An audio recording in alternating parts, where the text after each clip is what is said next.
Welcome to the Rational Optimist Podcast. Did you see the Starlink Super Bowl commercial? Bit dramatic like the whole Super Bowl thing, right? Bit fake. But what the underlying technology here is real. So basically, for people that don't know, Starlink is essentially internet broadband beamed down from 350 miles above your head. So big news was, hey, Starlink, subsidiary of SpaceX, has 7,000 or so satellites in orbit, inked a deal with T-Mobile, which allows, I believe, any T-Mobile user or any cell user to essentially get broadband anywhere in America, right?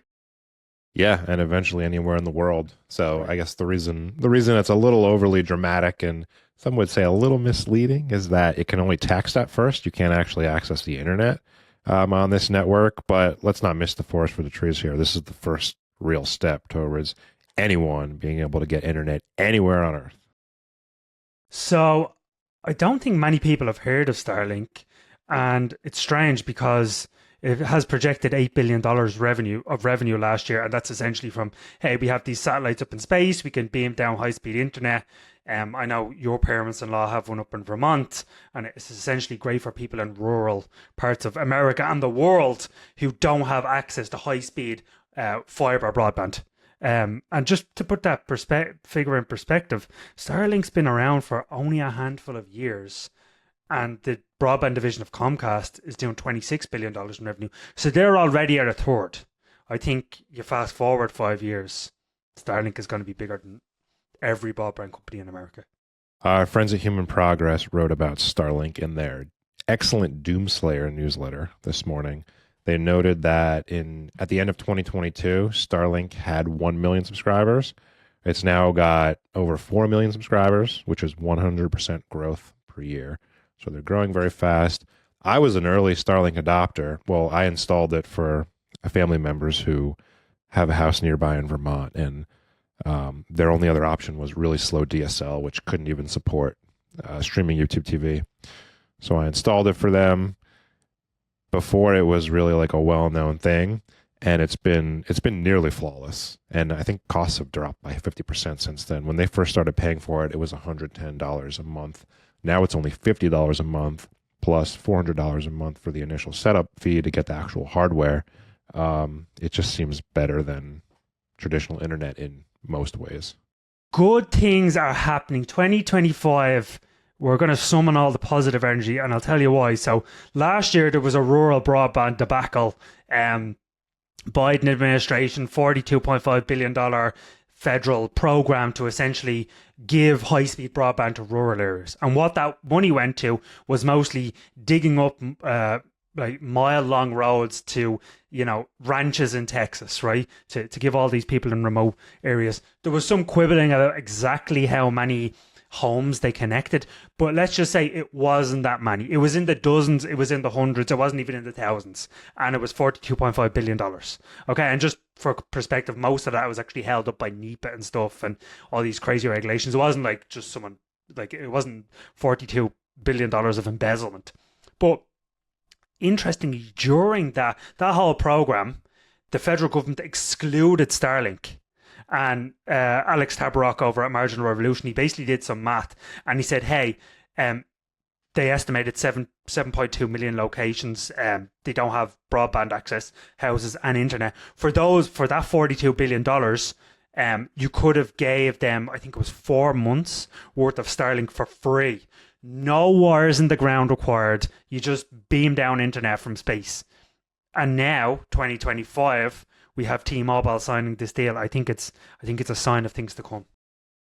Yeah. Is there a greater juxtaposition than that $42 billion debacle? So it was called the Broadband Equity Access and Deployment Initiative. Oh my God. 2021, they committed $42 billion to this program that was supposed to connect to all Americans. I thought it connected literally 0 people, but you said there might be a handful of people who got internet from $42 billion. Yeah, Great I job, think there was guys. some quibbling. Yeah, it was basically don't miss the forest and the trees here, guys. It wasn't the 7.2 million that we were promised. Oh man. So, did we even mention that Starlink is owned by SpaceX, which is an Elon Musk company? And my family members who I installed Starlink for loathe Elon Musk, which I find ironic. I remind them of this every chance I get. So did you remind them that that's the only reason they have broadband in Vermont? Yeah, of course. And what did they say? Rocket Man bad. Yeah, pretty much. Rocket Man bad. That's funny. That's funny. You know, I actually met a few people in London yesterday who were concerned that, you know, innovation and technology and being pro those things is becoming a right-wing thing. And I think it's actually very important to bring it back and make it non-partisan, because exactly what we're saying here. It's like, hey guys, look at the facts. Like, you know, it's funny that some government program that sounds good actually ends up doing way less good than a profit-driven corporation. You know what I mean? So Elon has connected many more people to the internet than the government, at least lately. Yeah. So they got almost 7,000 satellites in the air right now, which would beam down the internet. And I guess it's only a matter of launching many thousands more satellites to get the coverage needed so people can stream videos and do more data heavy things on their phones. Yeah, we even have it here in Ireland. I know Europe is trying to roll out a competitor. The big investing implication for me here, our day job is as investors, is this is trouble for those slow growing debt heavy telecom companies like AT&T and T-Mobile and Verizon and all the European telcos. You'd imagine they won't go away because they'll be supported by the government, but man, you'd imagine zooming out 10, 15 years, Starlink can just do this everywhere. There's nothing stopping it. I know AT&T has some form of a competitor that they're trying to launch satellites to, but it seems like Starlink has such a head start in like a capital intensive, tough industry to compete in that it's going to be tough for any of the traditional ones to catch them. I don't know if you remember people years ago talking about how China and India like leapfrogged Western countries in the sense that they went digital first, so they never have fixed broadband, fixed lines in the first place. They didn't even have telephones in their house; they just went straight to the smartphones. This is like the next version of that, in the sense that you take India, they have 41 million fixed line internet subscribers, 41 million, 900 million wireless users. So you'd imagine those numbers are going to be exactly the same in a couple of years for like how many people get their internet from wired versus open space.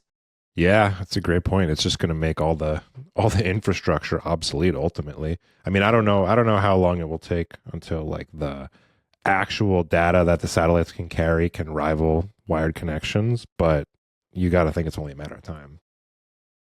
Yeah. I mean, yes, it will never completely go away. And to be clear, if you live in New York or Boston or a major metropolitan area, it still makes sense to get fixed line broadband. That would still be faster. I'm not sure about the cost, but it's clear that like for large swaths of America and the world, this is such a great option. So talking about 2025 is going to be an awesome year. 2026 is going to be even better because not only do we get the 250th anniversary of America, we're going to put men back on the moon. Tell us what's going on. Oh, man. I feel like, why are we the only people talking about this? Why is nobody telling you this? That's the framing for all of this. So Artemis 2 is a mission slated to take off roughly a year from today in April 2026. This will be the first time a human-manned spaceship gets beyond low Earth orbit since 1972, since the Apollo missions in 1972. Low Earth orbit is 1,200 miles above the Earth. They're going to do a flyby of the moon in preparation for Artemis 3, scheduled for next year, the year after that, 2027. So roughly 2 years from today, a manned mission to the moon where they have 4 spacewalks planned. So we're putting men back on the moon in 2 years. So we'll talk more about this next week, but I played a little interesting game of overrated, underrated with Matt Ridley yesterday over breakfast. And one of the questions I said was space exploration, and he said overrated. So maybe Steelman the case for why going back to the moon, why space exploration matters, why it's important for the average person here on planet Earth. Well, the most imminent benefit that I know of is making drugs. You can make certain kinds of drugs. You can do certain kinds of experiments in the microgravity of space that you cannot do on Earth. There's already companies like Varda who are manufacturing drugs in space and then dropping them back down to Earth. And that happened with the cost to get to space 100x what it is now, thanks to SpaceX and Elon Musk bringing that cost down. So I just imagine all the applications we can't even imagine yet now that space travel is cheap and is only going to get cheaper.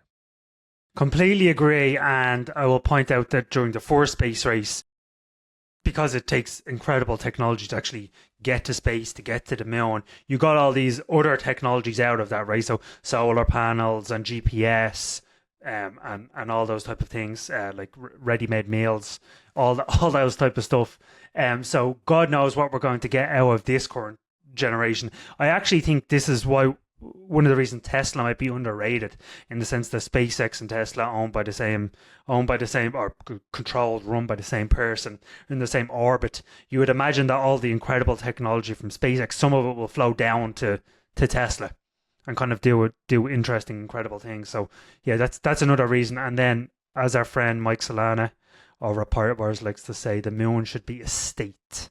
And I think there's something to the idea that you need a frontier to strive for. And I think that can inspire people and kind of like, get people motivated. Why did Matt think space exploration is overrated? Well, just because in the immediate term, it's going to give no benefits to humanity here on Earth. Again, at least, like, even I'm super optimistic and excited about what Varda is doing, what companies like Reflect Orbital are doing with basically orbital mirrors that give you sunlight on demand. There's tons of stuff, and there will be even more stuff as you say this costs drop. But if we're being realistic, it's probably still a science experiment for 2 or 3 years, and great things take a long time. But yeah, wouldn't you say though that Starlink demonstrates that that's not really the case?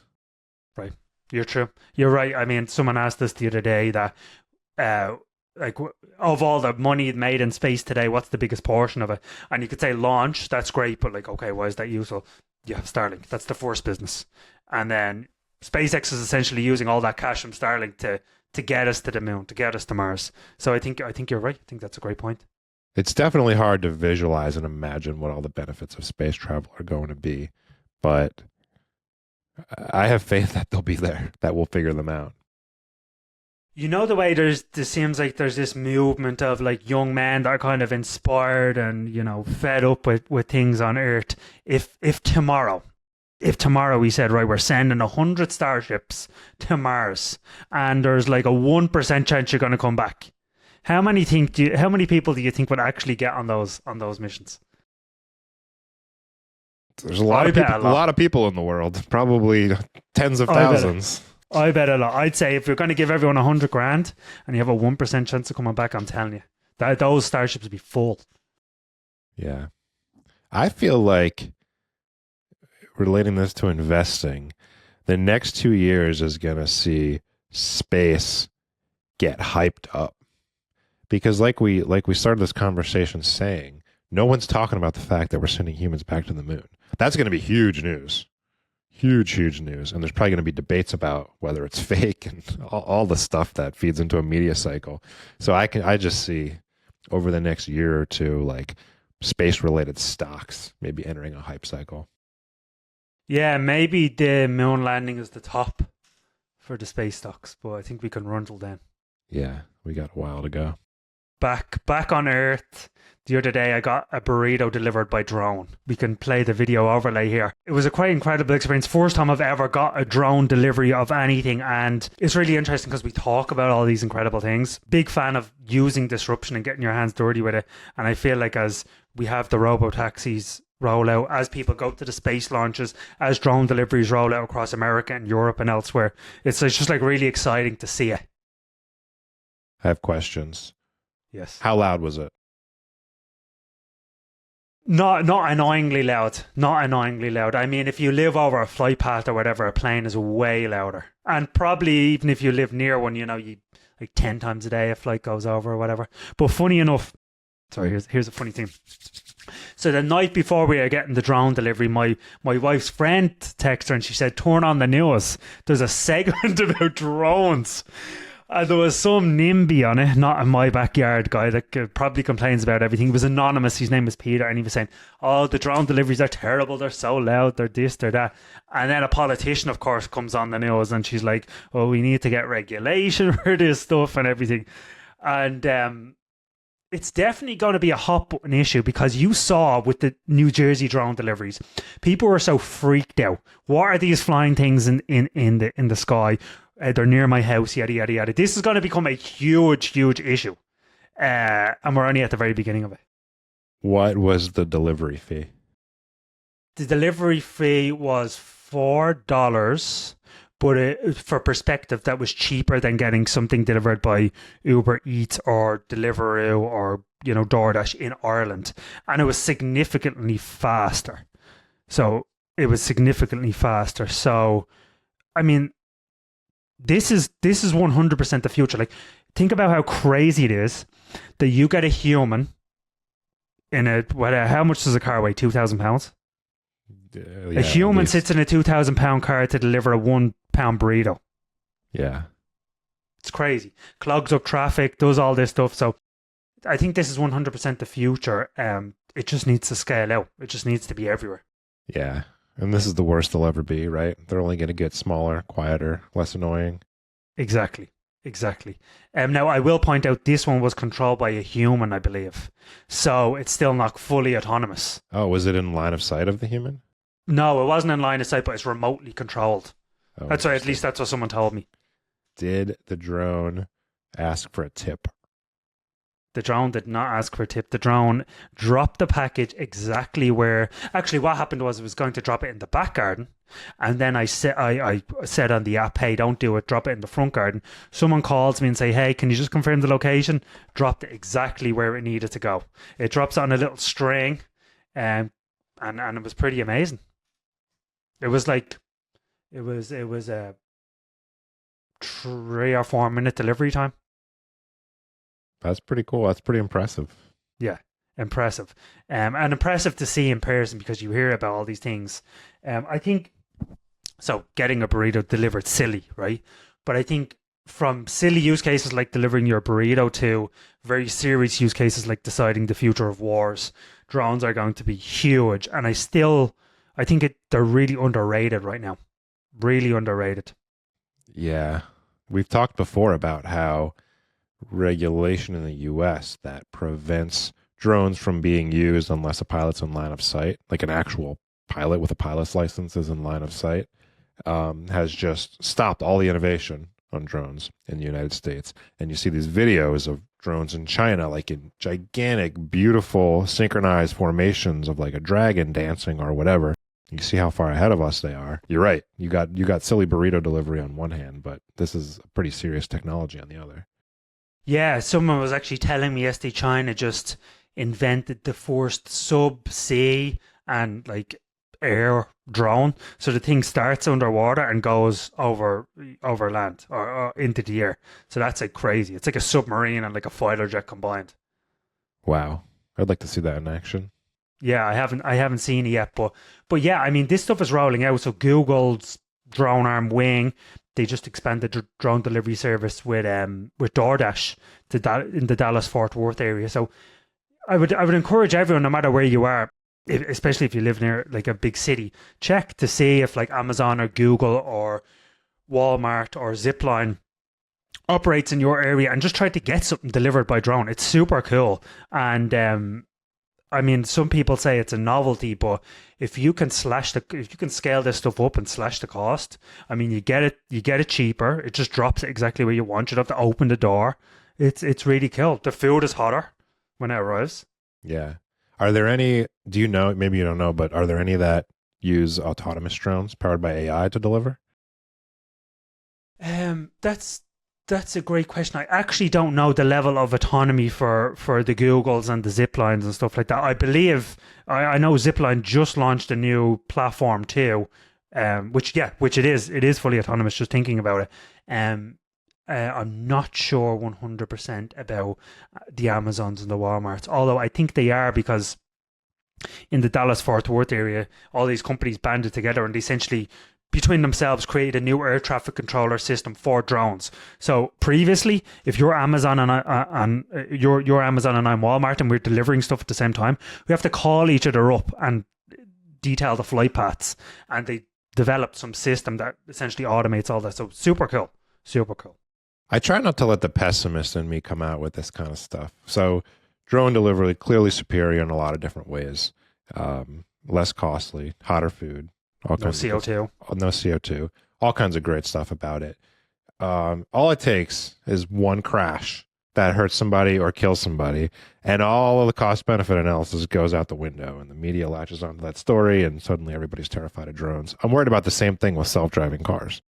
Like, one accident that kills one person, we all of a sudden forget that it saves 40,000 lives a year by not having humans behind the wheel. So I'm just waiting for one of those stories to come out. Completely agree with you, and this is why the key to getting anything done in America and maybe Europe is, you know what you do? You pull out the old China card. You say China is developing this stuff. China is racing ahead. We need to too. Because, you know, over there's a certain level of kind of, you know, you take one for the team.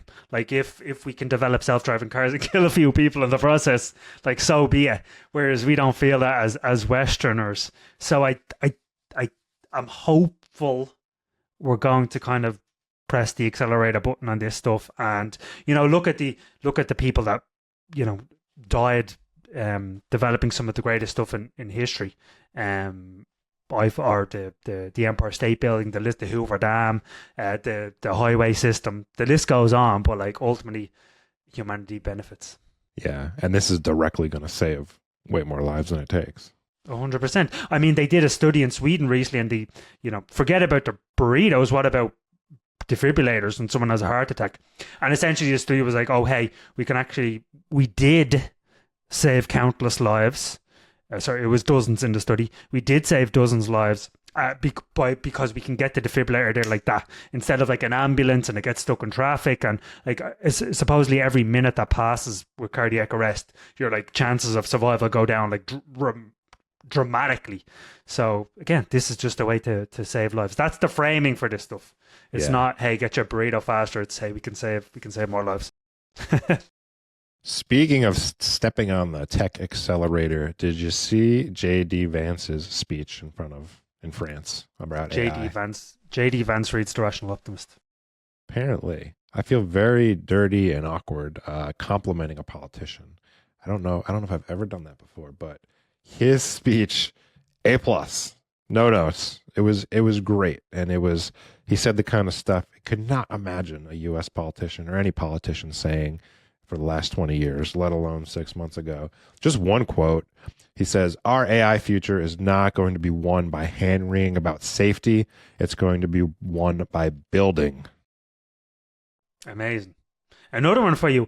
I'm not here this morning to talk about AI safety, which was the title of this conference a couple of years ago. I'm here to talk about AI opportunity. And again, just to set the stage, I think this is the third installment of this AI summit. And for the past 2 years, it was literally called the AI Safety Summit. And there was these responsible scaling policies signed into law with declarations of how we're going to all come together and make sure this technology is safe and we roll it out quick. And just news flash to anyone who doesn't know the history of technology, that's not how things work. Things work by through innovation and entrepreneurs tinkering with stuff and designing rapid iteration. It's not suit gets in the room and then signs law and then the technology becomes something. Yeah, most of the areas where tech has stagnated over the last 50 years, it's due primarily, if not solely, to regulation. Nuclear reactors we talk about all the time, drones we just talked about. We don't want AI in that category where it just stagnates in some other country like China eats our lunch. Right. Yeah, so I mean, I thought this was a huge sea change, and by going there, by saying all those things, I think Vance pushes everyone else in that direction. To that point, what does Europe do? Hey, we're going to whatever comes of it, you probably won't hear anything about it in 2 years. But Europe, $200 billion into AI development. France, another $113 billion or whatever. France says we're going to roll out all these new nuclear power plants to power the AI. So I think it's, with that, you obviously have the crazy regulations in Europe that essentially make it impossible to launch AI products. On that point, I tried to use AI's or GPT's new agent tool here in Europe. Too dangerous, supposedly. It's not available. But I think this does press the accelerator button on all this stuff, which is positive if you want to transform healthcare and education and all these broken things. Here's another quote from the speech. I had to pause and rewind to make sure I heard this correctly. J.D. Vance says, "It's my view that tech innovation has often conjured images of smart people staring at computer screens working in the world of bits. But the AI economy will primarily depend on and transform the world of atoms." I've for the last couple of years, I've just felt like a nerd who only talks about these things with you, and nobody else except our own little world talks about the shift from bits to atoms. I shouldn't be surprised because Peter Thiel is J.D. Vance's mentor, and Peter Thiel, this is his idea originally, but to just hear a politician on the world's biggest stage talk about the idea that physical innovation is back and we can transform the physical world in great ways if we just go do it. It was really something. Amazing. Now, the key here will be cutting the regulation to make that possible. You know what I mean? So it's great that you want to do this stuff, but it's kind of like in the 1970s. It didn't matter how good the nuclear technology was, or even today. Doesn't matter how good your technology is if the Nuclear Regulatory Commission essentially bans it. So that will be the key. It will be creating a useful regulatory framework for nuclear. It will be unbanning supersonic jets in America. It will be, I have a crazy stat for you. So we've closed more nuclear power plants than we've opened this century. We've built more nuclear power plants than we have major airports in America. So that will be the key. Same with education, same with healthcare. So there's a lot of work to do, but this is an amazing start. I enjoyed looking at the faces of the people in the audience while JD was talking. Europeans just they would not crack a smile. They were not enjoying him. I remember Tyler Cowen said something very interesting in San Francisco recently, and it was essentially that you go and you have dinner with these European politicians at Brussels, and they're really, really nice people, and they will tell you about the intricacies of China, like China plates, like actual plates made of China, and they'll tell you about be able to have an amazing conversation about history and all these intricate, beautiful things. But if they ran the world, there would be 0% growth because they're not creative, they're not entrepreneurial, they're not innovative. And that is very, very true. When you go and meet these people, they are lovely people, but it's just they're not entrepreneurs, they're not innovators. So yeah, they put safety above everything, which sounds good if you don't know how things really work. This is the thing. I thought Elon's quote on stage a couple of years ago about, "I don't care about you saying good and doing evil." Yeah. I thought that was just perfect because so much of the world gravitates towards what you say and how it comes across, not the results of your actions. Yeah. We didn't even get to talk about Boom's supersonic progress this week. We'll have to save that for next week. But do you have a dose of optimism for us today? I have a little dose of optimism on the bits to atom stuff. There's I have two doses. There's an AI startup called In Silico Medicine. It's basically delivers AI developed drugs. They just presented their benchmarks for 22 designed drug candidates. On average, they were able to get these drug candidates to start clinical trials, in 13 months versus a decade for normal drugs, and the success rate once they got to a certain stage was 100%. So I think we're at the start of something truly incredible here, where you have this Dr. GPT, you feed it every single AI paper that's ever been written, or sorry, every chemistry paper, biology paper, and it makes connections that a human hasn't made. So I think we're at the very beginning of that.